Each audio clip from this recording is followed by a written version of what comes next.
Bonjour à tous et merci pour votre fidélité à l'émission. Notre invité du jour est à la fois le maire de Châtel-Guyon, le président de la communauté de communes Riom, Limagne et Volcan et également conseiller régional. Ensemble, on va parler d'été et de vacances. Bonjour Frédéric Bonichon. Bonjour Stéphane. Alors Frédéric, vous êtes plutôt vacances en France ou vacances à l'étranger ? Moi, je suis plutôt vacances en France, clairement. Avec vos destinations de prédilection ?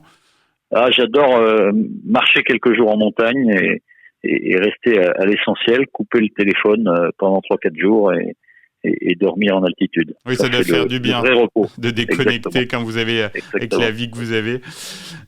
Donc vous êtes plutôt vacances tranquilles ou vacances actives ? Là, vous avez commencé à apporter un élément de réponse, mais... Ouais, oui, vacances actives et puis aussi vacances tranquilles. Lire, bouquiner, visiter des villes. Donc, il y a pas une vacance qui ressemble à l'autre.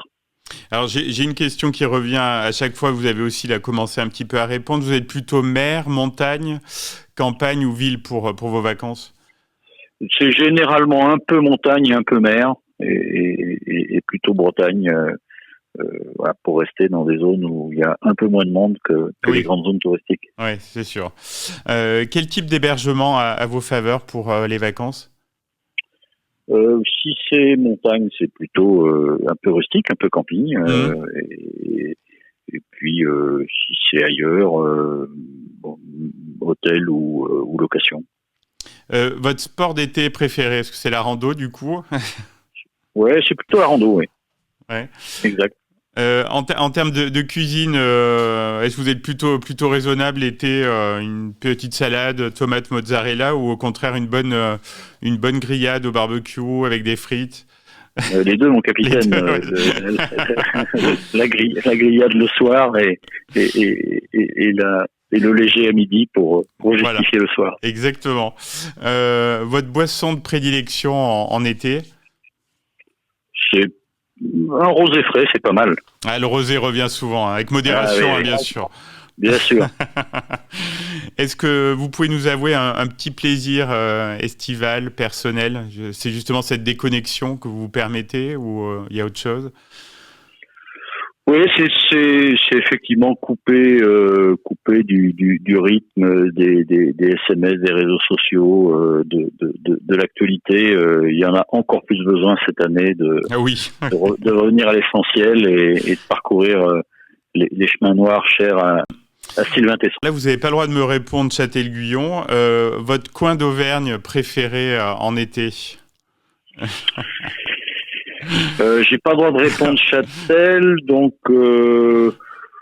la vallée de Chaudefour, mais ça c'est les 4 saisons, les lacs d'Auvergne en général, les lacs d'Auvergne et on a la chance d'en avoir plusieurs. Il faut reconnaître que Châtel l'été c'est quand même top aussi, hein. C'est les vendredis, les samedis, les dimanches, il y en a pour tous les goûts à Châtel. Est-ce que là, vous pouvez nous dévoiler votre destination de vacances 2024 ? C'est encore en préparation. J'ai l'habitude de malheureusement peu préparer et donc il y a beaucoup d'impro. C'est sympa aussi. C'est sympa aussi. Ouais, c'est sympa, c'est que je suis pas assez organisé sans doute. Voilà. Alors, je crois que vous aimez bien la musique. Quelle chanson est-ce que vous avez déjà une chanson là qui va vous accompagner cet été ? Ça peut être une chanson récente ou plus ancienne. Qu'est-ce qui évoque l'été pour vous là ?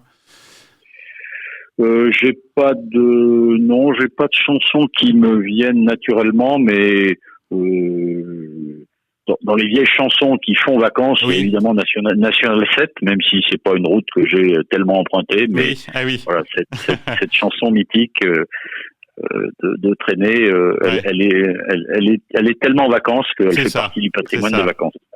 Est-ce que vous savez déjà le livre qui va vous accompagner dans la valise ? Non, pas encore. Non, pas encore. Mais sûrement autour de la marche, il y a beaucoup de livres qui évoquent ces sujets-là, l'intérêt de la marche et et on est très créatif en marchant, même si on n'a pas toujours un carnet de notes et un stylo. Voilà, en marchant, on réfléchit c'est vrai. Et on trouve souvent des bonnes idées. Tout à fait. Dernière question, Frédéric Bonichon, quels sont vos projets là pour les prochaines semaines, et notamment la rentrée? Mais c'est d'abord un été extrêmement animé, comme chaque fois à Châtel, ça a été dit tout à l'heure, avec des événements pratiquement tous les jours, et notamment tous les week-ends, vendredi, samedi, dimanche, soit organisés par la ville, soit par nos partenaires, je pense au casino. L'été, c'est aussi le temps des travaux, les travaux dans les écoles, où on accélère sur, par exemple, la végétalisation des cours d'école, même si on a la chance d'être dans des endroits peu bétonné quand on vit à Châtel-Guyon.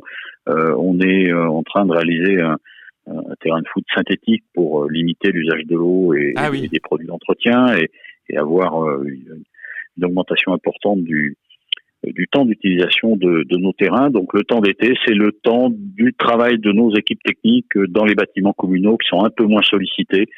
Donc ça, c'est ce qui rythme l'été. Je sors d'une réunion de calage sur ces sujets-là pour que, évidemment, ça soit prêt à la rentrée et que la vie associative, avec nos 97 associations et nos 3000 adhérents dans ces associations châtel-guyonnaises, retrouve des locaux parfaitement en état de fonctionnement et si possible modernisés, même si on voudrait toujours faire plus, mais on a aussi des contraintes budgétaires, comme dans une entreprise ou un ménage. On peut pas tout faire. La liste de courses est longue et le Père Noël n'est pas toujours au rendez-vous. C'est ça.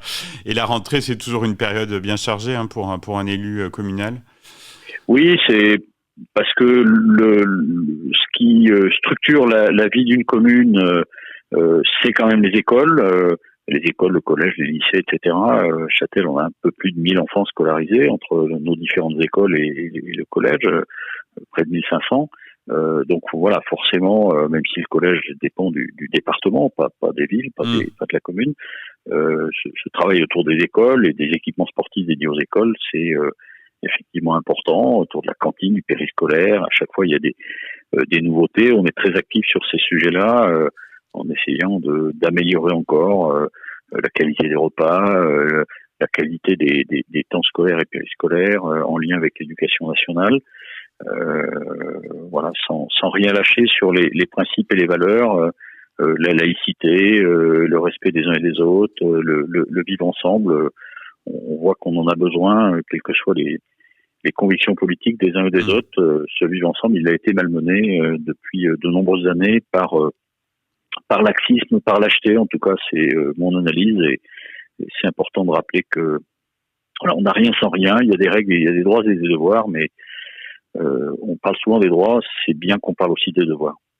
Vous souhaite en tout cas de profiter d'un bel été, que ce soit à Châtel-Guyon ou ailleurs. C'était un plaisir de vous avoir dans l'émission. Merci beaucoup, Frédéric Bonichon. Merci beaucoup. Bon été à tous.